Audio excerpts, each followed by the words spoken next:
Sejam todos bem-vindos a mais um podcast Fora de Sala, promovido pelo projeto Estudante Atitude 2024.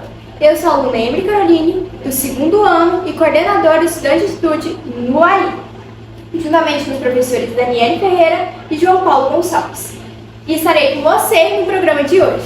E aí galera, aqui quem fala é a Naila. Hoje viemos receber um professor da Rede Estadual da Educação, ex-professor aqui no nosso colégio e mestre da UEG de Inhumas, professor João Roque. Seja muito bem-vindo e obrigado por ter aceitado o nosso convite. Obrigado. Na verdade, eu que agradeço o convite. É sempre bom voltar, de onde que a gente já esteve antes, né? E falar um pouquinho sobre a pesquisa também. É um prazer conhecer as meninas, né? Obrigada. A gente já conhece, né? Inclusive, o Túlio, que é o padrasto dela, me ajudou muito nessa pesquisa também, trocando ideia, porque a pesquisa nunca é feita sozinha. Às vezes ela aparece o meu nome lá, mas ela tem, por trás, ele tem 20, 30 pessoas que cada um deu uma contribuição de alguma forma. Até mesmo os alunos, né? Porque é o aluno que leva a gente a procurar um pouco melhor, com mais conhecimento, mais forma de estimular o conhecimento. Eu acho que ficaria melhor a falar dessa forma. Então, é um prazer estar aqui, né? Como professor, como pesquisador. A pesquisa geralmente ela fica muito engavetada, então quanto mais a gente passar para outras pessoas, melhor é, né? Até para a gente divulgar o nosso trabalho também, né? O meu trabalho foi voltado para o ensino médio. A pesquisa de campo foi realizada aqui no Ari Valadão também, foi com as outras escolas da rede estadual, como o Manuel Vila Verde, o Rui Barbosa, o Sente, o Einstein. Não consegui, por questão de datas, o Monsenhor e o IFG, mas os alunos aqui do ano passado, do terceiro ano de 2023, colaboraram com a pesquisa também, né? Então tem muita coisa que a gente pode estar discutindo, falando aqui, que vai agregar. Bem, obrigada pela sua disponibilidade e nós te trouxemos aqui para falar um pouco sobre as perspectivas que você tem para a educação pública no cenário nacional, estadual e em especial no nosso município. Partindo daí, qual é a sua visão sobre o projeto de vida dos alunos na educação pública?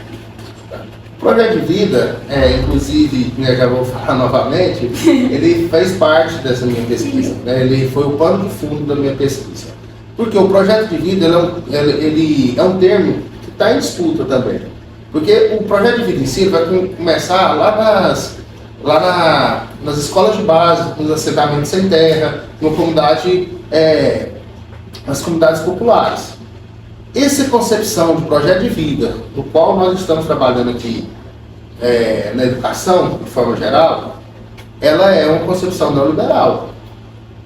Que o projeto de vida, e o neoliberalismo é isso, ele é sedutor, ele é cínico. Então, a ideia é muito boa, você ter um projeto de vida, ter algo para o futuro.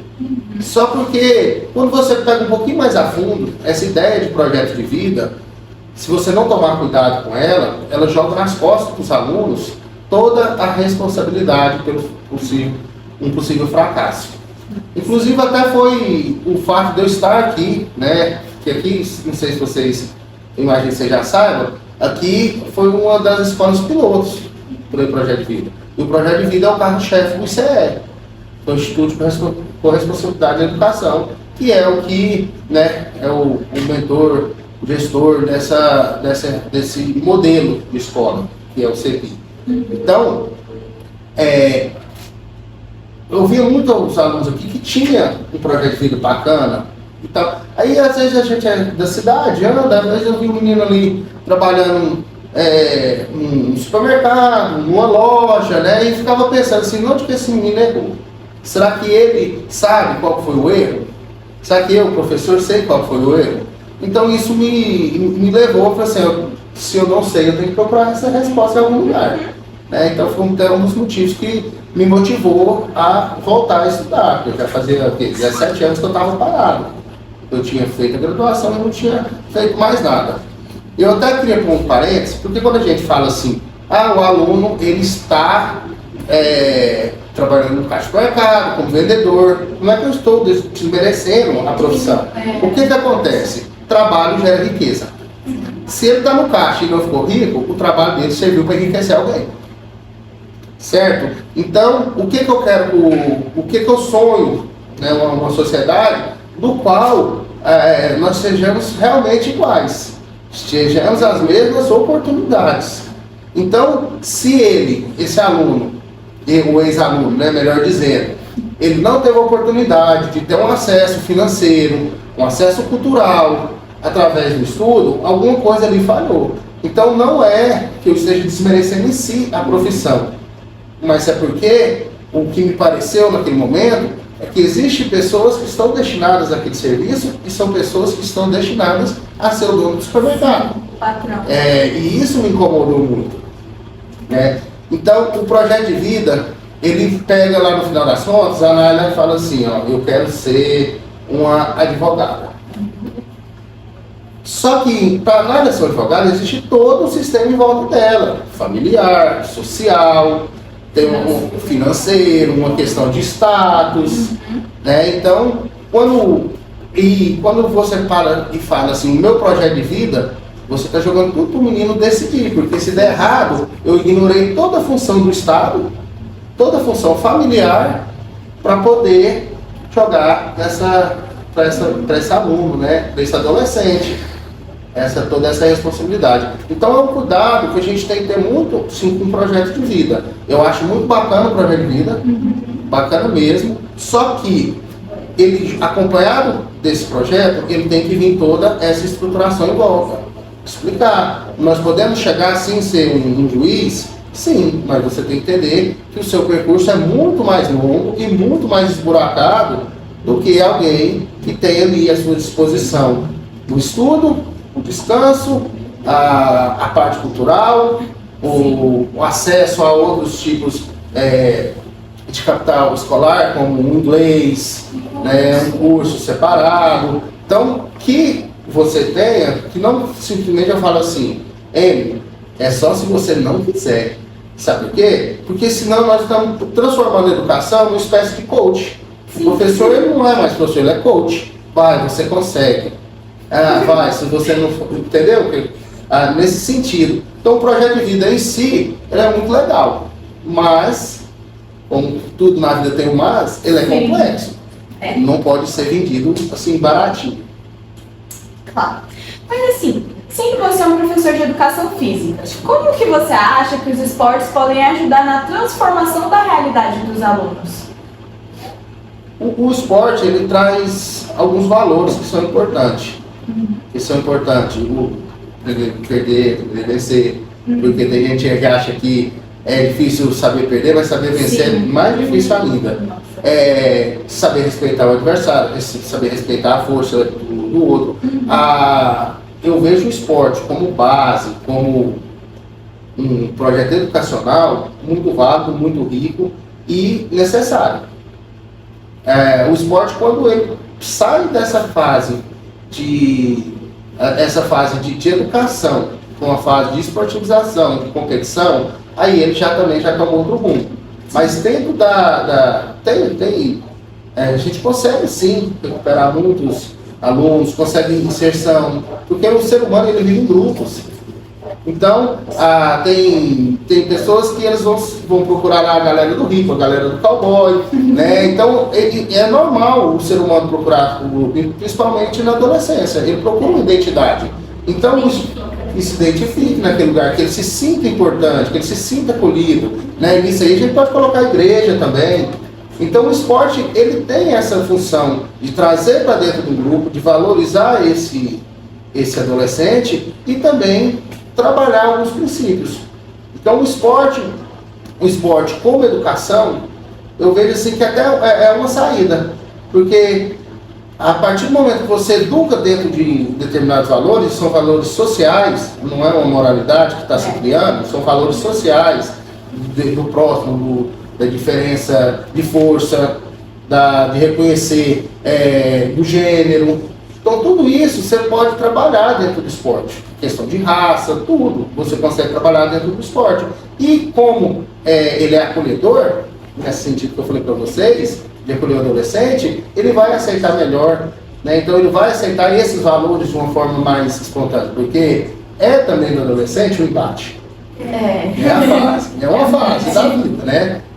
Com uma criança, um bebezinho, tudo você fala pra ele, ele acha bom. Aí a hora que chega ali pelos 2 aninhos, ele acha que ele já é independente. Nossa. Aí depois ele vai entender que não é.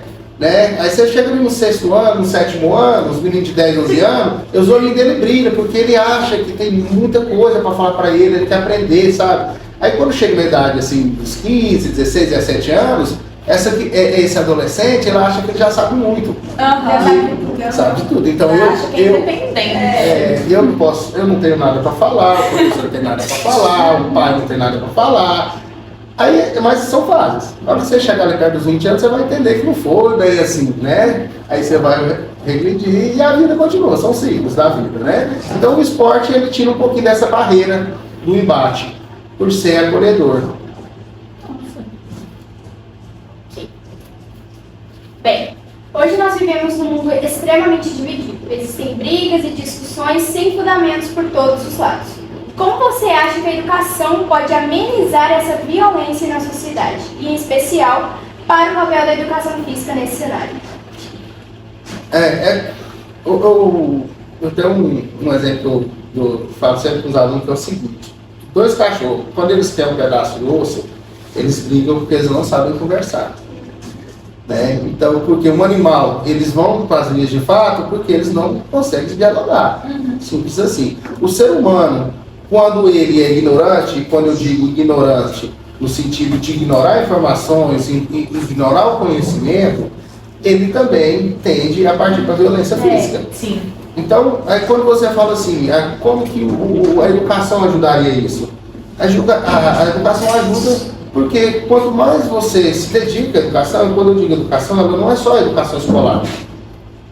O processo escolar é uma parte da formação de vocês. Sim. Vocês têm ali a formação familiar, a formação religiosa para quem é religioso, né? Tem a formação esportiva que nós acabamos de falar agora.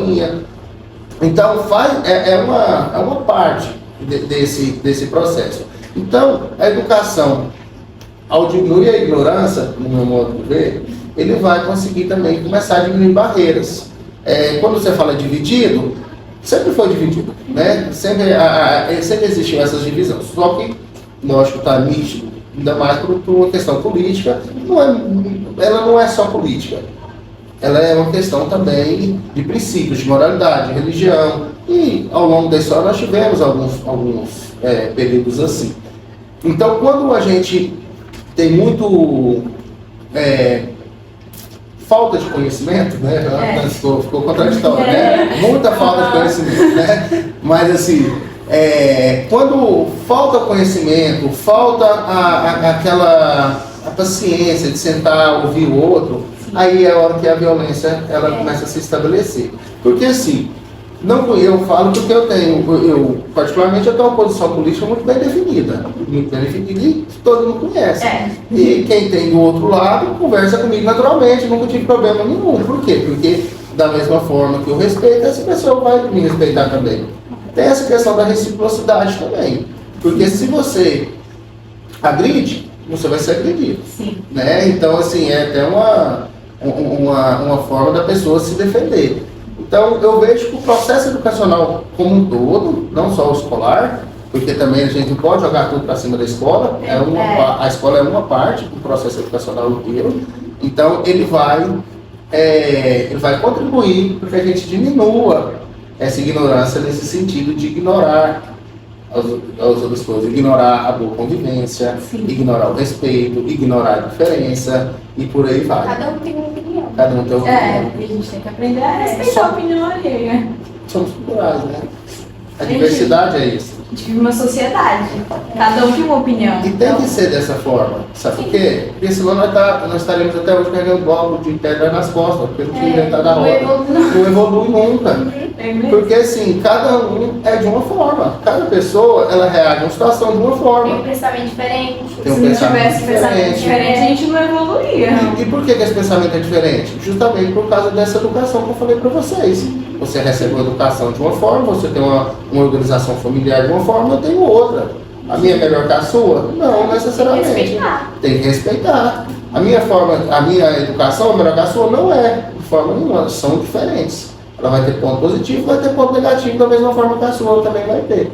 Então, esse contrapeso, esse balanço, que é o que falta, sabe? É o que falta, ser o dono da razão, você ter certeza demais. O mundo tem muitas pessoas que têm muitas respostas e poucas pessoas com muitas perguntas. Então, quanto mais perguntas você tiver, mais a gente vai evoluir. Porque as certezas, ela bloqueia a gente. Então, vamos lá. Nós vimos que a sua dissertação de mestrado pesquisa sobre os estudantes de ensino médio da nossa cidade. Sim.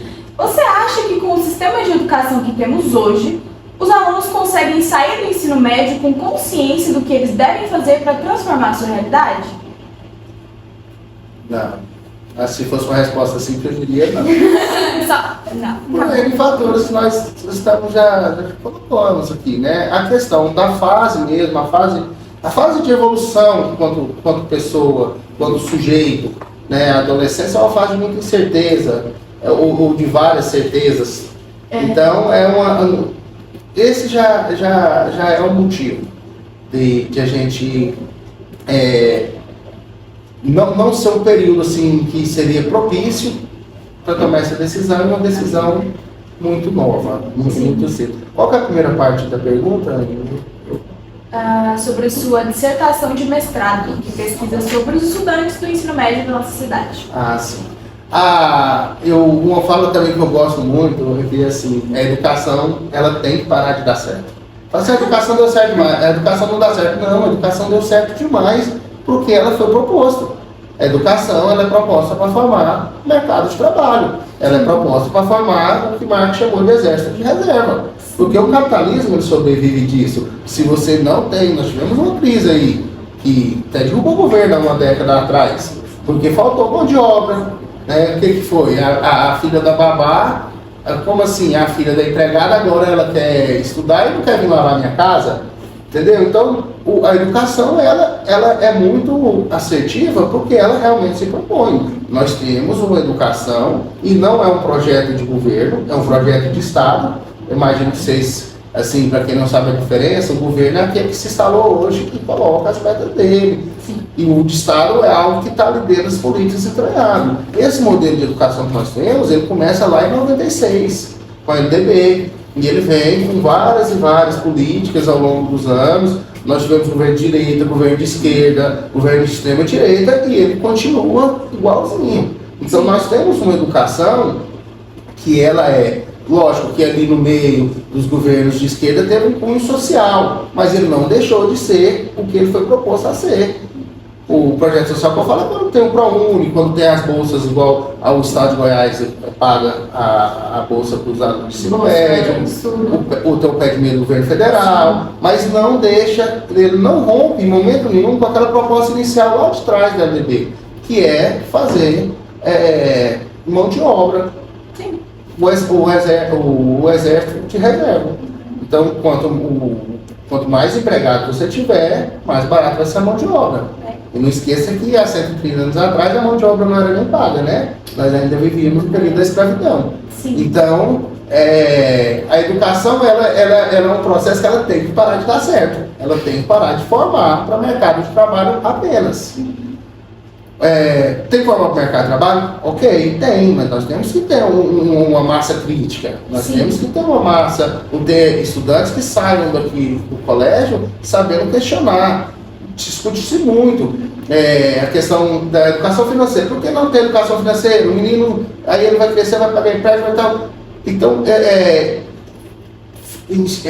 estimula muito essa educação financeira, mas ele não discute por que eu ganho tanto e o outro ganha o outro tanto. Essa questão se aplica muito na filosofia, né? Que debate muito isso de criar pessoas que pensam, ter aquele pensamento crítico, ter argumento, porque... Sinceramente, a gente está vivendo uma sociedade de pessoas que, se fulano tem tal opinião, eu também tenho. Achei bonitinho, quero. É um efeito manada, né? Existe o efeito manada. Se um fala assim, se você sair daqui e falar, nossa, o João Roca é muito inteligente, e eu sair espalhando, ninguém, pode ter pessoa que nunca me viu na vida que vai começar a ver. Se você sair daqui e falar assim, nossa, o João Roca só deu bobeira, e sair repartir nisso, tem gente que vai me encontrar lá na outra ponta da cidade tomando cerveja e vai falar isso pra mim, você nunca nem tem conversado comigo, porque é o efeito manada. Sim, sim. Assim, e a gente precisa ter essa criticidade Sim. para a gente evoluir como sociedade, para a gente não voltar lá naquela outra pergunta que você me fez da violência, porque uma coisa encaixa na outra. A educação em si é um tema muito complexo, é um tema de várias pernas, né? E outra coisa também, a gente tem mania de pegar tudo e pôr numa caixinha. Né? Eu pego alguma coisa e ponho aqui na caixinha. Esse aqui é assim, esse é fulano é assim, Sim. e vou pôr em caixinha. Não é assim que funciona. É complexo, tem mais coisas envolvidas. Bem, por falar na sua dissertação, o que você achou da experiência no mestrado? O que ela te mudou? E você pretende seguir adiante com a sua formação? A questão da formação, sim, espetacular, fantástico, porque realmente eu conheci autores que eu não conhecia, eu conheci pensamentos que até então eu não conhecia, até dentro dessa situação que nós falamos aqui anteriormente. Só que eu tenho muito cuidado de não me filiar a alguma coisa, porque dentro da academia tem muito isso, né? Eu sou marxista, então a partir de agora eu sou um religioso marxista, tudo que eu vou valorizar com marxismo, né? Então assim, eu tive muito cuidado com isso. Mas assim, o mestrado, a vida acadêmica em si, vocês quando estiverem na universidade, vocês vão ver, abre um mundo novo. Aí você vai lá para o mestrado, abre um novo mundo, o doutorado abre um novo mundo. Então, quanto mais você estuda, mais você vai expandindo o seu horizonte, vai vendo formas diferentes de pensar, você vai criando o seu pensamento a partir de pensamentos de outras pessoas. Né? Então, assim, o mestrado ele abriu muito nesse sentido. Agora, quanto a continuar, eu até tenho, agora que a gente sabe, o pessoal fica em cima, quer artigo, quer participação, quer não sei o quê. Eu já até falei para o meu professor, não, eu vou tirar um ano, não quero descansar. Não, quero, não, tá, porque a gente lê muito no mestrado, sabe? Tem coisa de ler um livro. Coisa de ler um livro por semana, de fichar e tudo. Então é muita coisa que você lê. Então, assim, não, agora eu quero a futilidade, sabe? Eu quero Descansar. eu quero ligar a televisão, assistir um jogo do Vasco, escutar um debate sem fundamento, assistir assistir um debate sem fundamento nenhum. É isso que eu quero, sabe? Ficar com a minha menina, essas coisas. Você não tem que pensar, coisa que você não tem que pensar, você só Relaxa. é uma alienação. Uma forma. Bem, o que você acha que precisa mudar no currículo do ensino médio para que os alunos consigam sair do ensino médio com um projeto de vida claro e bem estruturado? Nossa, essa pergunta aí, se você souber a resposta, você vai ficar rica. Queria. Não tem como, né? Porque, assim, dentro dessa linha que eu tô falando da complexidade das coisas, né? Você fala do currículo, mas não adianta eu mudar o currículo se eu não mudar a formação do professor, se eu não mudar a carga horária, se eu não rever a questão familiar do aluno, trazer a família para dentro da escola. Então, assim, se mexer no currículo é um ponto, mas se ele não casar com outro ponto, é um ponto morto. Tem que mexer em vários aspectos. Vários aspectos. Ele tem que ser uma transformação. Não existe nada, uma varinha mágica que vai mudar. Por isso que o debate ele tem que ocorrer. As ideias elas têm que ser debatidas. Porque não existe a fórmula secreta, né, para a gente resolver essa situação. Mas eu vejo que um passo é a gente trabalhar dentro do próprio currículo essas questões que nós colocamos aqui. Essa questão de levar o aluno a refletir, levar o aluno a procurar o conhecimento, porque assim, tem gente que sai daqui da escola ao longo dos seus 17 anos, com menos 4, 14 anos, né? A formação de 4 a 17, que é normal, sem nunca ter produzido conhecimento nenhum. Ele é uma caixinha vazia, porque o nosso processo educacional funciona assim. Quem conseguir decorar, guardar mais coisas, é o que vai ter maior sucesso. Não é questão de quem é mais inteligente, é questão de quem memoriza melhor. Quem memoriza melhor, não quem ele vai estimular o conhecimento. Sim. Né?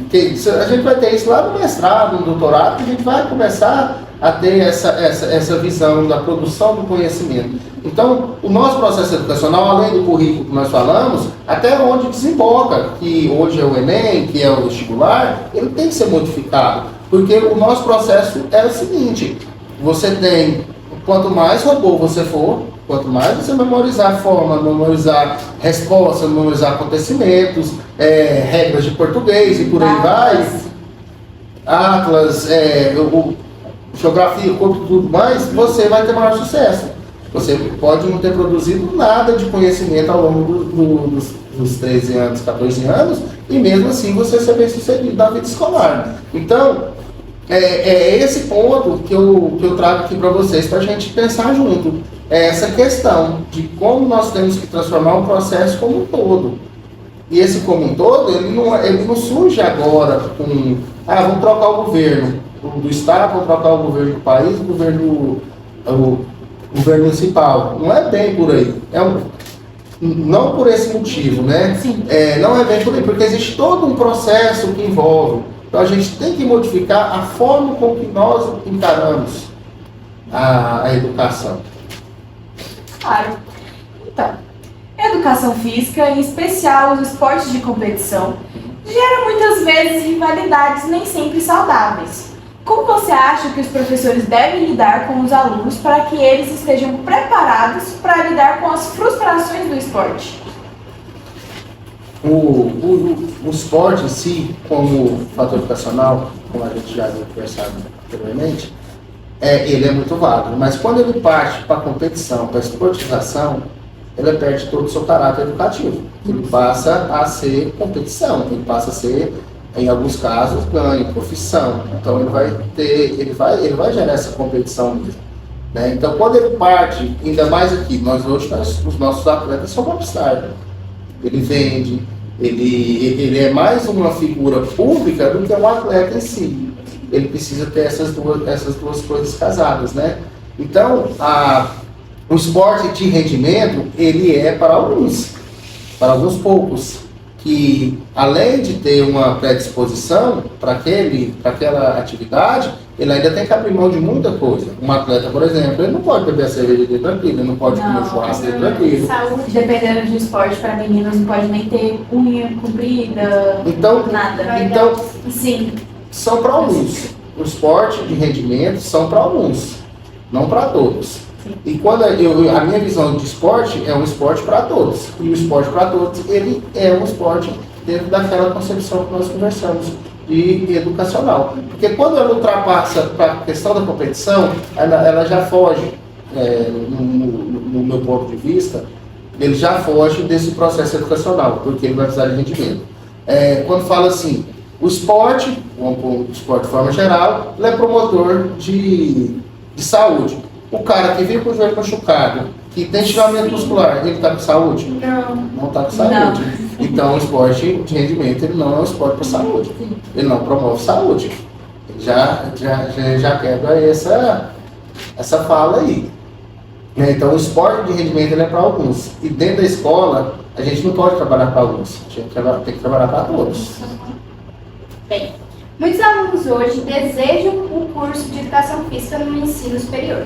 O que você tem a dizer para eles sobre a profissão, o mercado de trabalho, os prós e contras? Eu não sei se é o caso de vocês duas, mas o currículo de educação física, ele foi, em 2006, ele foi dividido. Porque até então, quando eu fiz, eu tenho essa cara de menino, mas eu formei em 2006, então faz um tempinho. O meu ainda era chamado de licenciatura plena. Hoje você tem que optar, ou você faz licenciatura ou faz bacharelado em educação física. Sim. E depois você faz um complemento. A maioria das pessoas faz um complemento. Então você tem que ver para qual lado você vai. O bacharelado é que vai trabalhar em academia. Ele tem, você consegue estágio, não é bem remunerado. Hoje, se eu não me engano, aqui em umas, né? Alguém pode até me corrigir depois, mas é algo em torno de R$10 a R$12 a hora para trabalhar de instrutor. Você tem que se estabelecer no mercado. É uma profissão, assim, ela está em voga, está em evidência, porque nós vivemos um período de imagem. Tudo hoje é imagem. O Instagram é imagem, o nosso podcast aqui é imagem, TikTok. Nós temos uma exposição muito grande da imagem, nós temos um padrão de beleza que ele é imposto antes, na época da minha mãe, eram as revistinhas, né, das mulheres e tal. Esse era divulgado dessa forma. Hoje você pega o celular na mão e tá ali um padrão, existe um padrão de beleza. E esse padrão ele vai mudando também. Então, como você cria um padrão de beleza, um padrão estético, e ele é amplamente divulgado, o corpo está em evidência. Então, é uma profissão que trabalha direto com o corpo, trabalha direto com a postura, com a composição corporal. Então, ele tem muita saída. Só que hoje, aqui em Umas mesmo, eu, assim, vou falar para você uma opinião de leigo, tá? Uma opinião de quem tá... Porque eu não frequento muito. Como eu estou na licenciatura, eu não frequento muito esse mundo. Mas assim, observo, mas tem muitos amigos que são bacharel, e o mercado ele começa a ficar, né, já saturado. Nós temos uma universidade aqui do lado, de Trindade, que forma muitos. Então, aí cai dentro daquela curva lá atrás, o mercado se fica amarrado, né? Lá atrás que nós falamos sobre o mercado de reserva. Se tivesse poucos, talvez não seria R$12 a hora, teria que ser 20, porque senão não ia ter ninguém para trabalhar. Sim. Mas como tem muita gente, ele cai para 10, cai para 12. Vai só abaixando o valor. Mas é uma profissão que, como qualquer uma outra, você tem que ter um período do qual você tem que se adaptar, você tem que ser conhecido, você tem que mostrar serviço. Né? Hoje, quem já está estabelecido no mercado ganha, para dentro dos padrões aqui de Umas, ganha bem, né? Tem uma vida confortável, mas... Assim, se alguém quisesse fazer e fosse algo que realmente fosse, como fala, algo de vontade mesmo, de aptidão, de interesse e tudo, eu recomendaria fazer sim. Porque você porque você só consegue ser bom naquilo que você realmente gosta. Né? Porque o trabalho, até na Bíblia, o trabalho é castigo, né? Então, se você faz ela de qualquer forma... Trabalhar com algo que gosta, porque já é uma coisa muito boa. É labor, gente. Trabalho é labor. Né? Você está destinando ali um terço da sua vida do dia para aquilo ali. Né? Tá. O que a educação te ensinou durante todos esses anos que você gostaria que os seus alunos terminassem o ensino médio já com esse conhecimento? Assim, a minha educação é uma educação esportiva. E dentro desses princípios mesmo do esporte. Então, assim, o que eu gostaria mesmo que meus alunos terminassem o ensino médio era saindo daqui sabendo respeitar o outro, sabendo conviver em sociedade. Aí, com isso, nós poderíamos colocar todos esses fatores que nós falamos aqui ao longo da nossa conversa, né? Saber questionar na hora que precisa questionar, saber respeitar o próximo, saber entender que não é todo mundo, todos nós não somos iguais, nós somos diferentes. Conviver em uma sociedade, né? Entender que ser diferente é legal. Então, assim, são alguns fatores que, assim, porque a educação, a educação escolar, né? A educação escolar, ela fala muito do eu, sabe? A Nália vai ganhar, eu quero ganhar muito dinheiro. Dentro da sala de aula a gente fala isso. Se você não estudar, você não vai ser ninguém. A gente fala muito isso, né? Nós, professores, falamos isso demais. Vamos te dar até exemplo. Vai ser caixa de supermercado, já escutamos muito isso. Dá exemplo e tudo. Mas a gente não preocupa se vai ser um ser humano melhor. Cara, eu vou falar uma palavra aqui, já vou dar a explicação para ela, para não parecer muito grossa. É porque a gente tem muito idiota no mundo. O idiota é o id, é aquele que só pensa em si mesmo, né? Então, às vezes, o cara, quando eu falo idiota, é nesse sentido, tá? Pensa demais em si, né? E em momento nenhum, a gente não quer deixar para a sociedade pessoas melhores. Lógico que essa questão do mercado de trabalho faz parte da gente oportunizar para todos. Que todos tenham a mesma oportunidade. O dia que eu ver um filho de rico, que estudou numa escola particular, trabalhando no caixa de supermercado, eu não posso mudar de opinião. Caso ao contrário, eu vou continuar achando que tem profissões destinadas a certos tipos de pessoas. E isso é o que incomoda. O que incomoda não é o menino estar no subemprego. É saber que ele está destinado a estar ali. É isso que é um ponto. Não é ele estar ali. Ele é mais feliz que eu. Ele é mais crítico que eu. É mais alegre que eu. Mas o que me incomoda é o fato dele estar predestinado. Ou seja, desde o dia que ele nasceu, ele está predestinado àquilo. Isso me incomoda. Trabalhar com aquilo, ser aquilo. É o ser que incomoda, né? Não é o estar. Essa opção. É isso. Quando você consegue uma ascensão, que ela seja pouca, ainda quero usar você de exemplo. Sim. Aí é pior ainda. Nossa Senhora. Tá. É eu? Sou eu. Bem, como os alunos podem contribuir para uma mudança na realidade em que a educação se encontra? Olha só pra você ver, você acabou de jogar no colo do adolescente uma responsabilidade que não é dele. O aluno, o aluno ele vai fazer a parte dele, mas assim, ele tem que ter uma formação para isso, ninguém nasceu pronto, né? Assim, quando ele tem um preparo, a gente precisa ter essa formação. Tem uma coisa também que me incomoda muito, e eu até penso em alguma coisa para frente para poder fazer, é assim, você vai pegar onde que estão os melhores professores na rede pública, passou por um concurso, tem boa formação, tem mestrado, tem doutorado. Onde estão os melhores prédios na rede pública? Por que ninguém quer vir para a rede pública? Qual que é a diferença da rede pública? Se você tem o melhor material didático, você tem a melhor mídia, você tem o melhor espaço físico, você tem o melhor material humano, você tem alimentação, você tem investimento, então por que a escola pública ela não é mais requisitada do que a escola particular?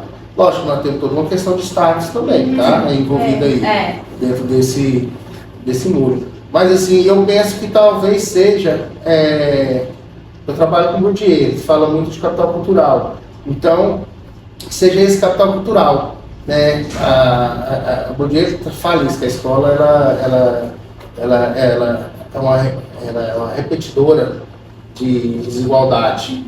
Então, eu fico pensando, o que falta para a escola pública ser? Que não adianta ter investimento, não adianta mudar o currículo, alguma coisa tá faltando uma pecinha aí que não está encaixando, né?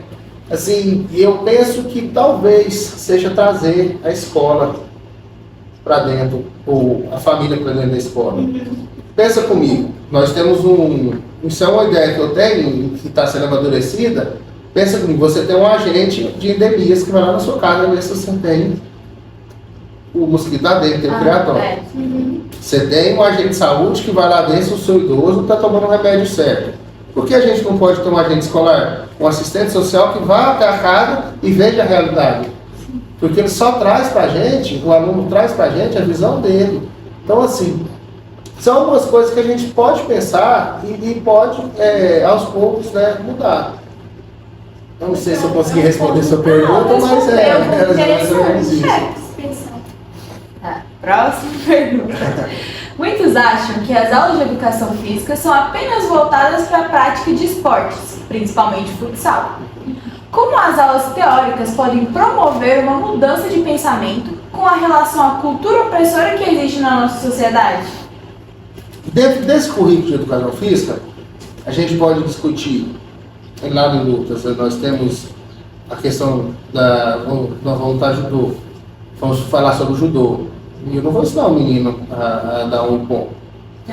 Mas eu posso explicar para ele como que funciona a corrente vibratória. Aqui em nós temos uma corrente vibratória japonesa muito grande, que pode ser trabalhada. Nós vamos falar sobre a capoeira. A capoeira nós podemos discutir a questão racial, a questão da criminalidade, nós podemos discutir até a gênese da nossa massa carcerária a partir da capoeira. Então tem alguns assuntos dentro do próprio futebol, tem muitos assuntos que a gente consegue abrir alguns debates. Só que existe uma barreira, um trava muito grande, porque é uma questão, mesmo que o professor tente modificar, e eu falo isso porque já tem mais de 17 anos que eu tento fazer isso, e não tive êxito ainda, mesmo você tente mudar a mentalidade, o menino quer quadra. Mas por que o menino quer quadra? Porque o diretor acha que é assim, o coordenador acha que é assim, o professor acha que é assim, o pai acha que é assim, o aluno acha que é assim. Todo mundo acha que é assim, que educação física eu até brinco que ela é um pato. Ele nada, mas não sabe nadar. Ele voa, mas não sabe voar. Sabe? Ele é um pouquinho de cada. Hoje nós estamos alocados numa área de linguagem, que a expressão corporal, ela comunica, a forma que nós estamos sentados. Então isso é tudo comunicação, ok. Mas ela não é biológica, ela não é humanas, sabe? Ela é um pouquinho de biológica, mas não é biológica. Ela é um pouquinho de humanas, mas não é humanas. Entendeu? Ela é, não é. Eu acho que a educação física, a primeira coisa é tem que descobrir quem que ela é primeiro. Aí sim, achei. Dúvida de identidade. É uma crise de identidade, sim, é terrível. Bem, o que você, como professor de educação física, deseja transmitir como fundamental para os seus alunos nas suas aulas? Essas questões mesmo de criticidade, sabe? De poder enxergar o mundo através de outro prisma, um ponto diferente, do que aquilo que é colocado pela massa, pela maioria, pela elite, né? Eu não gosto de usar esse termo, não, porque senão eu estou parecendo que é. Mas que ele consiga enxergar o mundo de uma forma diferente. Do jeito dele, né? Do jeito dele, com a vivência dele, com a carga cultural que ele tem, com o capital cultural que ele tem. Né? E não que você possa ver o mundo através dos meus olhos. Porque eu não sei quem é você, não sei de onde você veio, eu não sei quem são seus pais, né? Então, assim, se ele conseguir enxergar o mundo pela própria visão dele, e essa visão for uma visão social, uma visão pelo todo, eu acho que a escola em si, na educação física, a escola vai ter cumprido o papel. Muitas vezes o professor de educação física é visto como um professor que vai ficar com 3 ou 4 turmas na quadra para cobrir falta de alguns professores. O que você diria para que houvesse uma mudança de pensamento sobre essa prática? Do tipo que, o professor de educação física é só tapa-buraco. Isso aí é quadrilha, né? Isso aí é quadrilha. Isso aí é quadrilha, eles não me pegaram, não. Mas é aquela concepção, né? De todos acharem isso, né? De todos acharem isso. Você de vez em quando arrepia, fala, não, eu não vou. Mas tem hora que você precisa também entender que o ambiente escolar ele tem que funcionar. Aí, quando erra lá em cima, a gente paga aqui embaixo.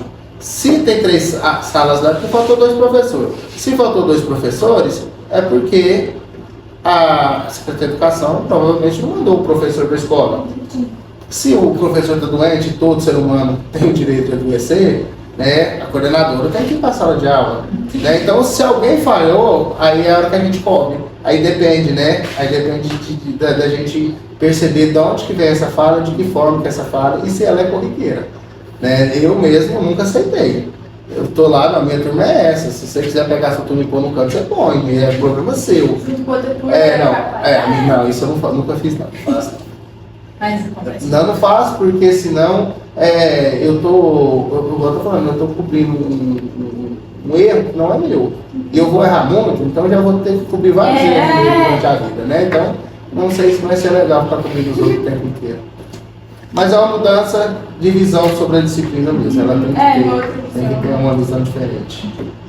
Bem, para finalizar, o que você diria para os jovens da nossa cidade que não conseguem enxergar que a educação possa mudar a realidade da nossa cidade?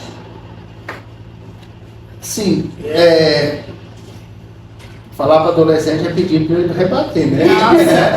Mas se tivesse a maturidade suficiente, né? Se fosse hoje, por exemplo, se hoje você tivesse 8 anos, né? Entender como funcionam esses processos, procurar alguma profissão que realmente te instigue a ser bom, que te provoque a ser bom. Que o dinheiro é bom, mas ele não pode ser a principal, porque às vezes você fala assim, eu quero fazer engenharia civil, mas você vai ficar desempregado. Nós não temos uma construção, o boom da construção civil passou, né? Não sei se vai vir outro, né? Que se vier outro, ótimo.